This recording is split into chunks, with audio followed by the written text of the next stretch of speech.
Hello, everyone, and welcome to another episode of the OMNIA Performance Podcast. I am Fergus Crawley. I am Jonny Payne. And together we are OMNIA Performance. Today we are going to discuss how Jonny is preparing for what he has coming up, and more importantly, how over the years he has learned to manage his big, hairy, scary goals around a family life and around making the most of himself as a father, as an athlete, as a business owner, etc., etc., because it's something we speak about and speak with others about an awful lot. So if there's anything that we can impart upon you today from Jonny's experiences, specifically Jonny's, I have no children, so 2 dogs don't really count as much as I call them my kids. They're in fact not my kids. So we are going to run through that, but before we do, please do remember to like the video if you're watching on YouTube. Please do remember to hit follow or subscribe if you're listening on a major audio platform. And if you enjoyed this episode or any episodes previously, do please make sure to share it with a friend, share it to your story, screenshot it, float it about your Slack chat at work. I don't know. Get it out there. Just get it out there. Share it and stuff. Cheers. Thanks. Yeah, nice. And that's pretty much that. If at any stage you are interested in any of the coaching options that we have available, do just head to the website, as they are all there for you to peruse and make decisions upon. If you would like to talk through things further with us, then please do book a consultation in through the website. If you're on the website, on your computer, it's top right. If you're on your phone, hit the little 3 dash things and then go to the bottom and it'll be there for you. So, Crivens, Jonny. Some memory there. Thank you. Yes, my memory is remarkable for small details like that, which is a shame because it wasn't that remarkable for maths at GCSE level, but nonetheless, we'll move on. Jonny, what's you currently training for? Go. Just training for fun. That's what I'm training for. No, it's an interesting question that I don't think you expected me to start answering like that. I wasn't expecting anything. I've learned to just expect the worst and hope for the best with you. I knew we were going to chat about this, and it's kind of struck me that essentially I have trained directly for nothing in particular for the best part of 6 years. So which actually, when you look at it, barring our little jaunt up and down Nevis, I suppose that old thing that does count. But yeah, something that maybe would be driven by my own desire to do something as opposed to sort of a collective desire to be, poetic or whatever we did up Nevis. I can't remember it properly. Answer the question, Jonny. Christ alive. So I'm training for, in 2023, I'm going to try and do an extreme ultramarathon in 4 different harsh environments. So 250 kilometers across the Arctic Circle in Swedish Lapland, another 250 kilometers through the jungle, another 250 through the desert, and then another 250 across sort of barren, extreme mountain ranges. So over the course of the year, we're going to try and cover off all these kind of extreme environments that we can think of, and survive it all, ultimately. In theory. The details of that aren't entirely knitted up, so we'll not go into too much. It's with the help of Chris King and Beyond the Ultimate, that we're hoping to achieve that. I don't think this has been done within that context within the course of a year. So massively, the training is going to be not just getting to those start lines and through to the finish lines, but also the recovery between is going to be very, very challenging for you and I as a coaching team. Heads up. But those are the things that I'm pushing towards, and those are the things that, having looked at the history of things, which is why I was rambling at the start of this. But looking at the history of things that I've done, those are the things that draw me. Anybody who listens to us will know that I'm drawn by that kind of big question, that big kind of endurance, that push. How long can I maintain this? How long can I take this? And where will that conversation with myself happen? But there's also now these kind of environmental extremes, which I think are scary in the right way for me. In the short term, you are back at high level, aren't you? Or is it you're working BJJ back in? You're just back doing a lot of different modalities of training. You're really just ramping things right up with the specificity rather than a general sort of a hybrid performance or an Omnia Paratus training program template in general terms, isn't it? That's what it looks like. For those that don't know, those are the training programs that we run from a community point of view, and they're sort of rolling 6-week training blocks with a generalized approach without any real specific goal. You can obviously then transition into a specific goal, but it means that you're working yourself across energy systems, across disciplines, and having fun. And that's kind of what you've been doing for a long time, isn't it? It is, mate. Yeah. And yeah, that's what we've based a lot of that kind of programming on, is this capability to be concurrently capable across all these domains in the one go. So I'm in a position now where I could claim to be fit at many things, if you like, and probably what we would regard as being a hybrid athlete. And what I'm going to do now over the course of next year is actually specifically push towards kind of very extreme ultramarathons.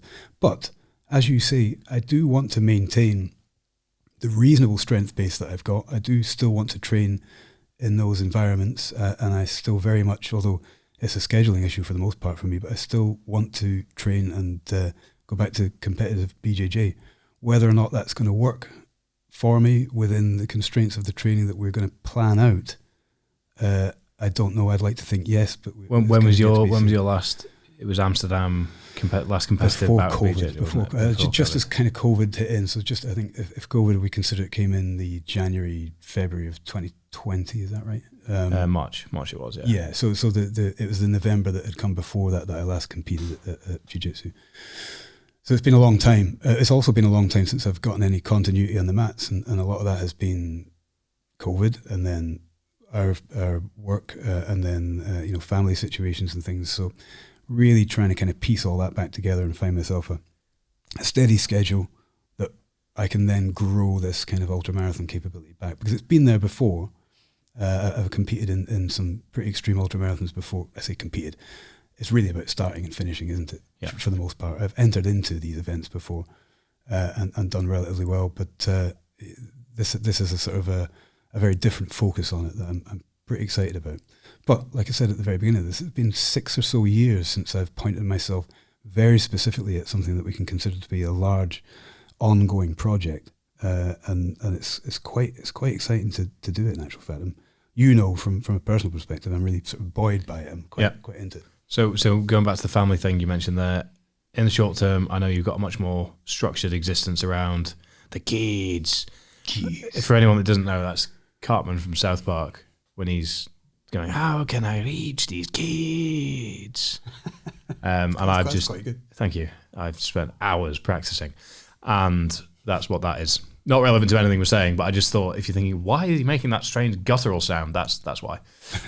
So the question was, the structure that you've implemented around family life at the moment to really start ramping up the short-term specificity of your training. What does that look like? What are the real North Star things you've considered to make that work? Because there'll be people listening that have kids that think, how can I ramp up my training? I've got these big goals, but can I do it around this? Can I do it around that? And then we'll come back to how you plan to extrapolate that out when it comes to actually building the volume for 250k across Swedish Lapland. Yeah, which when you say it directly like that. Yeah, sorry, no, it's a walk in the snow. Yeah, okay, that's better. Yeah, I can deal with that. Nice. We discussed it on a previous podcast, didn't we? It's about making that work for you and I haven't always gotten this right. I should. We're saying we're going to impart wisdom. I don't think we are. We're probably just going to discuss my approach and probably where don't make the mistakes Jonny did. Everyone. Yeah, where I've gone wrong, it informs where I'm going to hopefully be a little bit more right. So I've, when we were talking about these previous campaigns, we only had 2 children at that point, and now have 4.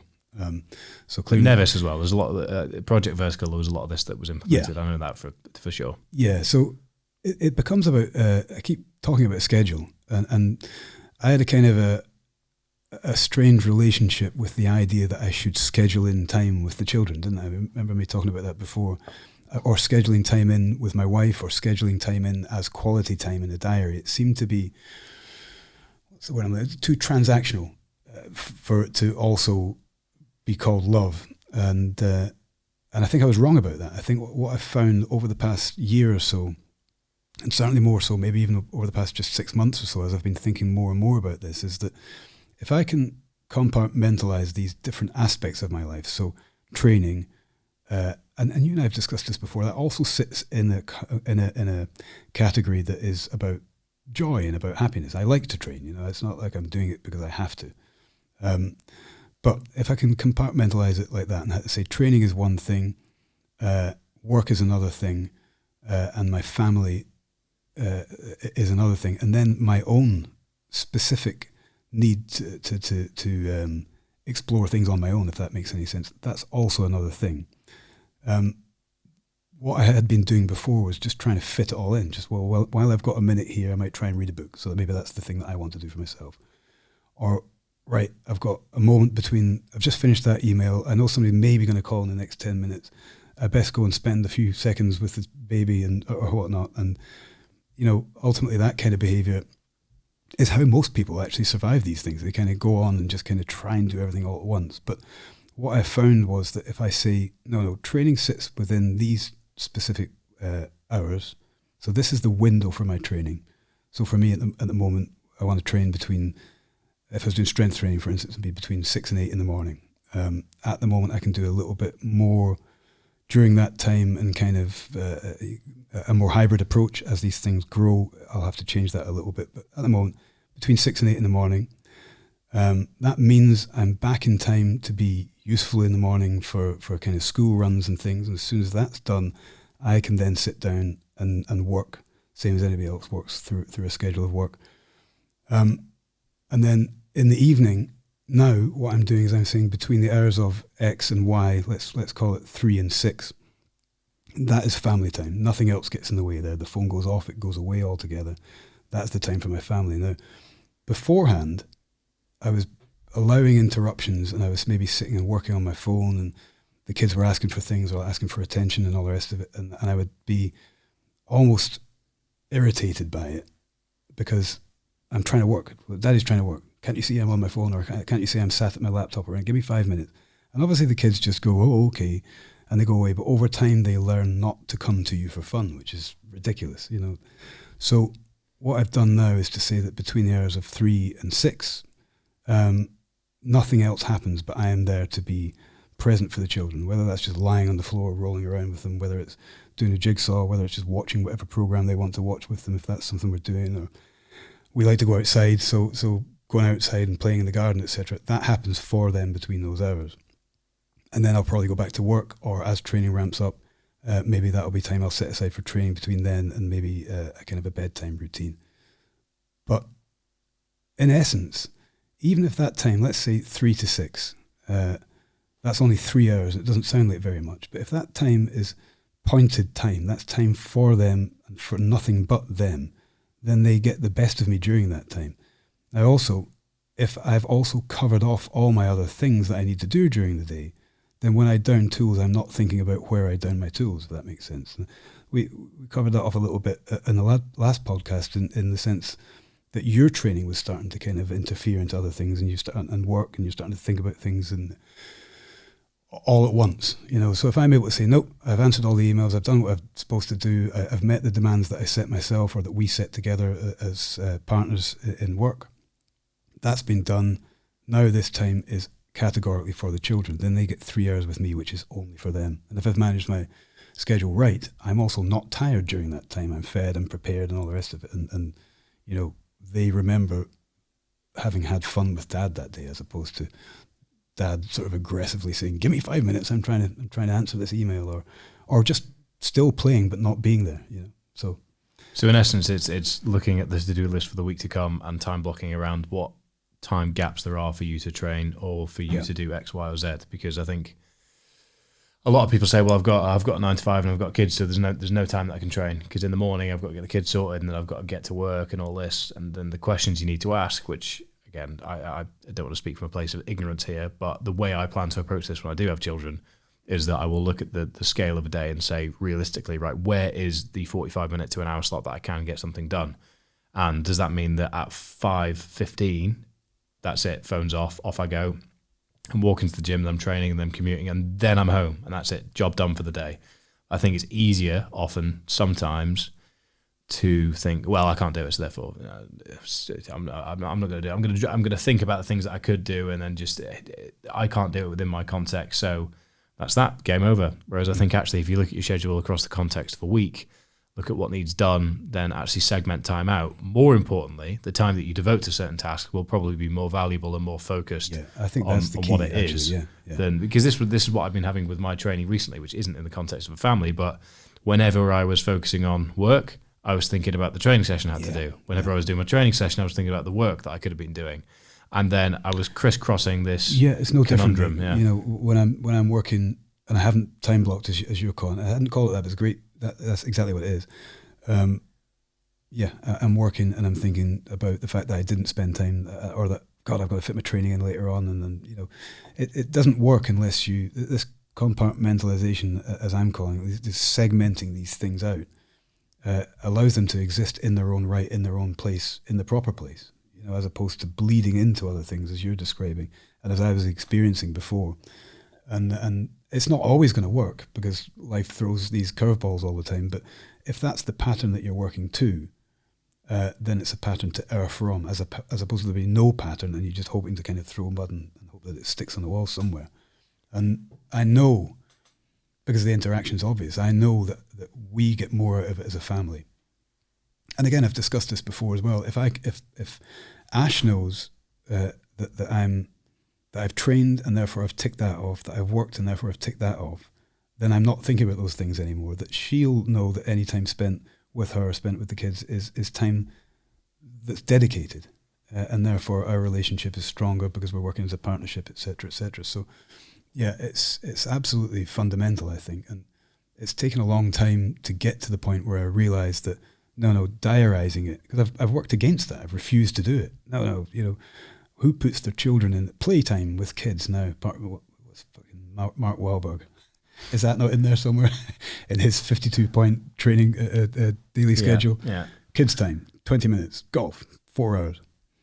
So I needed to kind of have that conversation with myself where I was saying, it seems transactional, but what it is in actual fact is the opposite. What I'm saying is nothing gets in the way within these constraints, and the other things that I'm doing almost add up to that being even better, So if I'm fulfilled at my work because I know I'm completing the task that I need to complete and therefore work is being done, then I have more free brain time to give to the children, I think that's the nuance as well, because there'll be people listening that might be afraid to say this to their partner, or might be worried about trying to phrase how the Saturday mornings that you normally go on a long leisurely dog walk or a walk around Battersea Park or whatever it is you're doing that's normally reserved for time with your partner, time with loved ones, whatever it might be.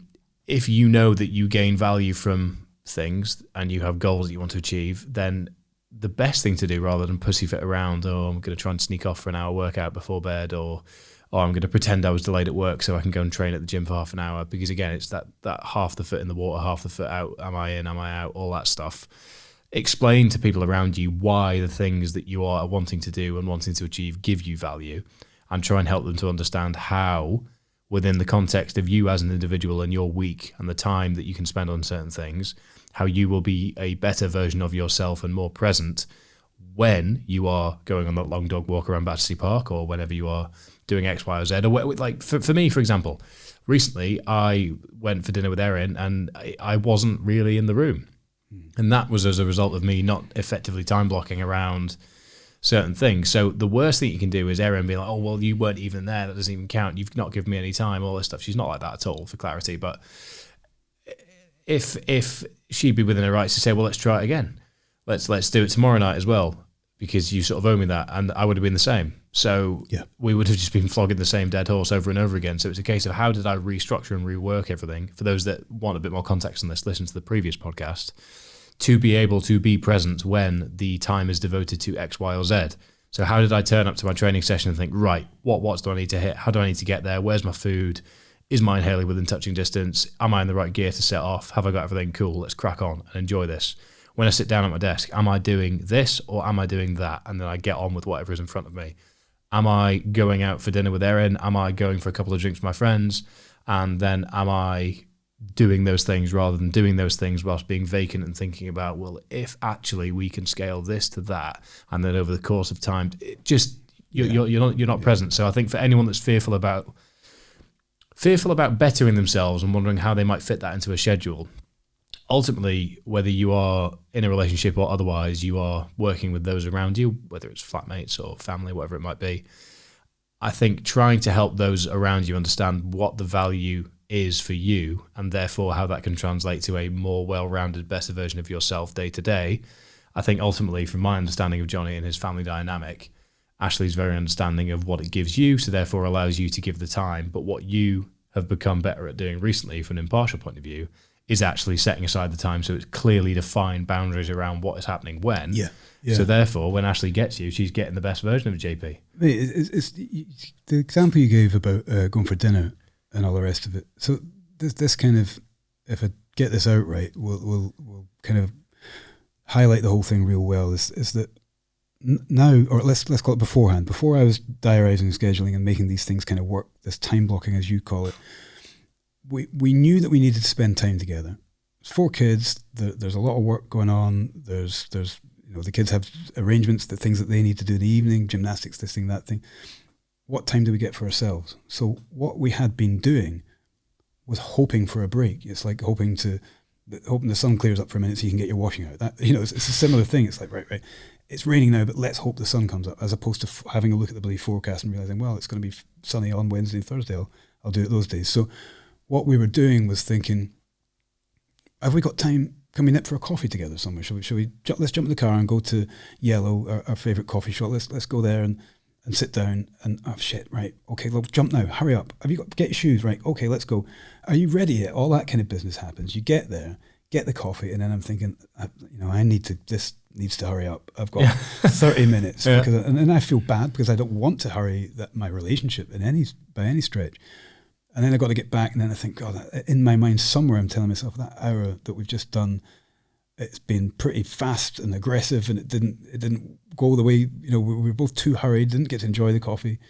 Now I'm back, I've just missed an hour of work, I'm going to have to speed that up. Now that's not going to get done properly, and everything goes bloody horrible. Chaos, isn't it? It is chaos, but whereas what we do now is we have a specific day every week where we set aside 2.5 hours, which is actually quite a lot of time. Where we'll go for lunch in a new place, a different place. So essentially, because we've got the kids, it's harder in the evening. So during the day, we have what people would call date night. We hadn't done that for years. And it's huge. It's fucking brilliant because we're just getting out for a coffee. We're getting to chat about our dreams and things as opposed to, bellowing something over the top of a nappy or whatever. So it's our time, but it's mapped out. That's the time that we get. Now we can sacrifice it every now and again if something big comes up, but it's really important that we have that time, and we both really, really look forward to it, as opposed to hoping it might slot in somewhere, which is had been the same with the kids. It's like, I love them. Hopefully I'll get 5 minutes to spend, you get 5 minutes here, 5 minutes there. It might add up to X amount of time, but it's nowhere near the same as saying we'll have this specific amount of time together and have a load of fun doing it. So time blocking, I guess that comes back to that if previous... we were to really distill it down, it's ask yourself the question of why you want to do the thing you're thinking of, whether that's training or a side business or something. If there is something that seems surplus to the family dynamic or what you can currently take on, ask yourself why you want to do it. Is it something that you can realistically achieve? Then 2, explain to those around you why it is that you want to achieve it and how you think that will give you value, whether that's practical or whether that's intrinsic, whatever it might be. 3, practically and realistically assess the context of your week in its entirety and where can you fit in, number 1. And then it's a case of actually time blocking effectively around that full context so that you can get this entire ecosystem singing from the same hymn sheet. Because if the conversation hasn't been had, then they're not going to understand your why. Mm-hmm. And then anything you're doing that's surplus to the family dynamic might feel like you're letting down the person that you're meant to be part of a team with, or you might be not spending, again, in a single relationship, it might mean that you're not spending as much time with your friends. It might mean you're not going to your 5-a-side on a Wednesday night or wherever it might be. And then assess ruthlessly as time goes on. Point number 5, assess ruthlessly as time goes on so that you can recalibrate and reassess if things need to change, because the best laid plans of mice and men and all that, and whilst yes, you might have an hour for lunch, your boss might have a very negative relationship with you going out for a run in that time because he actually wants you at your desk working. So there might be conversations to be had, but until you've tried these things, you can't say, oh no, I can't do it because I've got this, I've got that. Until you try these things, your goals are only as good as the structure and strategy that you lay in place to execute them. And I think those 5 points are a good way to sort of circumnavigate the problem to actually move forwards in the right direction. So I'd add an overarching concept to that. I won't go into too much detail here just for the sake of time, really. And I think it's been said to a degree before. I had a conversation with a chap earlier on a consult, a guy called Zach. Hi, Zach. Brand new father for the second time, 5-month-old. we have people close to us who are going through the same thing. And in amongst all that structure that you've built, all that time blocking and all the rest of it, you've got to also be prepared. I think this is good advice. You've got to be prepared to accept a hit on it now and again, and then break it down to the bare bones. What are the most important things, as opposed to what do you desire the most? What are the most important things? And make sure those are the things to focus on. Now, that seems like really easy, obvious advice, but what tends to happen is if you can't make all these scheduled events, let's say you didn't get to training on a particular day because of this 5-month-old or whatever it might be, it's very easy to then look at that as a negative thing and say, oh my God, right, I'm not getting to training, and then the other things start to get resented somewhat. What is key to be able to do is to look at it and say, okay, in this circumstance now, my world has changed to a certain degree, so now I need to change what I'm doing to meet that demand. So do I need 2 hours to train, or can I then prioritize what's important within that training, take that down to 1 hour? And in doing so, not be guilty about it, but just be clear with yourself that actually you're just working smart. Yeah, point 6 is be willing to roll with the punches. Yeah, always be ready to adapt. And don't be hard on yourself. Don't be hard on yourself. And don't be hard on yourself when the punches come. And that's why it goes back to point 5, which is that sort of recalibration process, because the structures you have created might not work anymore because too many punches are getting swung at you. So don't be afraid to change the plan. You control the plan does not control you. We hope that has been insightful in some capacity. And if it has been, please do let us know. If it hasn't been, then sorry, that's half an hour of your time you're not getting back. Yeah. But please do remember to like the video. If you're watching, please do hit subscribe, share, follow, all that stuff. Just do it. Cheers. Thank you very much. And we will see you next time. Goodbye.